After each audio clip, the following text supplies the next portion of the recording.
पश्चिमी यूपी में भाजपा का बड़ा दांव, जाति समीकरण साधने के लिए मोहित बेनीवाल को विधान परिषद का टिकट। अभिषेक कौशिक। लोकसभा चुनाव की उल्टी गिनती शुरू हो चुकी है। चुनाव के महासमर में सभी पार्टियां अपनी अपनी रणनीति को अंतिम रूप दे रही हैं। प्रत्याशियों के चयन से लेकर जाति समीकरण का पूरा ध्यान रखा जा रहा है।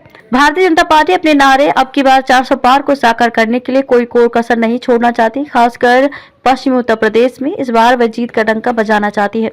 तभी तो पिछले दिनों मुजफ्फरनगर से अनुसूचित जाति के विधायक को मंत्री बनाया गया। तो अब जाट वोटों को साधने के लिए भाजपा के प्रदेश उपाध्यक्ष मोहित बेनीवाल को विधान परिषद का टिकट दिया गया है। मोहित बेनीवाल को भाजपा ने दिया विधान परिषद का टिकट। लोकसभा 2024 को देखते हुए भारतीय जनता पार्टी तैयारियों को अंतिम रूप दे रही है। पश्चिम में पकड़ बनाने के लिए अब गुना गणित हो रहा है। इसी क्रम में शामली के गांव खेड़ा गदई निवासी भाजपा के प्रदेश उपाध्यक्ष मोहित बेनीवाल को पार्टी ने विधान परिषद का टिकट दिया है। मोहित बेनीवाल पर इससे पहले भी कई तरह की जिम्मेदारी रह चुकी है। सबसे पहले वे साल 2014 और 15 में युवा मोर्चा के प्रदेश मंत्री रहे। इसके बाद 2017 और 18 में वे भाजपा में क्षेत्रीय मंत्री रहे। 2 साल बाद वे क्षेत्रीय अध्यक्ष बनाए गए। इसके अलावा भी विधानसभा चुनाव के दौरान उनको कई तरह की जिम्मेदारी पार्टी की ओर से मिलती रही। जाट वोटों पर भाजपा की नजर। संगठन के चेहरे को विधान परिषद का टिकट मिलने से जहां संगठन से जुड़े लोगों में ऊर्जा का संचार होगा, वहीं क्षेत्र में जाट चेहरे का असर आने वाले वोट में भी दिखाई देगा।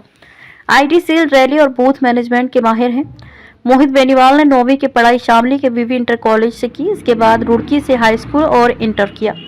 दिल्ली से आईआईटी करने के बाद वे अमेरिका चले गए थे। वहां से आने के बाद भाजपा में शामिल हो गए। वह रैली, आईटी सेल और बूथ मैनेजमेंट के मास्टर माने जाते हैं। उन्होंने 2014 में आईटी वॉर रूम व चुनाव में महत्वपूर्ण भूमिका निभाई थी। 2017 में बिजनौर में 8 विस के चुनाव प्रभारी रहे। 2019 में लोकसभा चुनाव रैली समन्वयक। पश्चिम यूपी में प्रधानमंत्री नरेंद्र मोदी, गृह मंत्री अमित शाह, रक्षा मंत्री राजनाथ सिंह और मुख्यमंत्री की रैलियां कराएंगे। गंगोह विस के उपचुनाव में संगठन प्रभारी के साथ ही मतदाता पंजीकरण अभियान के प्रदेश संयोजक, पश्चिम के आईटी प्रशिक्षक, समन्वयक रहे।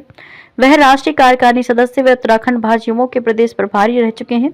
भाजयुमो में प्रदेश मंत्री भी रहे। केंद्रीय अध्यक्ष पश्चिम यूपी रहते हुए जिला पंचायत चुनाव में सबसे ज्यादा अध्यक्ष भी बनवाए। 2022 के विधानसभा चुनाव में भी महत्वपूर्ण भूमिका निभाई। 2012 में नाम चर्चा में आया था। 2012 के विधानसभा चुनाव में थाना भवन से मोहित बेनीवाल का नाम चर्चा में आया था। तब लोगों को पता चला कि नया चेहरा टिकट का प्रयास कर रहा है। हालांकि बात नहीं बन सकी थी। सुरेश राणा को टिकट मिल गया था और वे चुनाव भी जीत गए थे। इसके बाद 2017 में फिर से विधानसभा चुनाव हुआ था। तब शामली से उनके टिकट की चर्चा हुई थी। हालांकि तब तेजिंदर निर्वाल को टिकट दिया हुआ था और वह जीत गए थे। अब लोकसभा चुनाव के लिए भी टिकट की चर्चा चल रही थी, लेकिन पार्टी ने विधानसभा का प्रत्याशी बनाकर सभी चर्चाओं पर विराम लगा दिया है।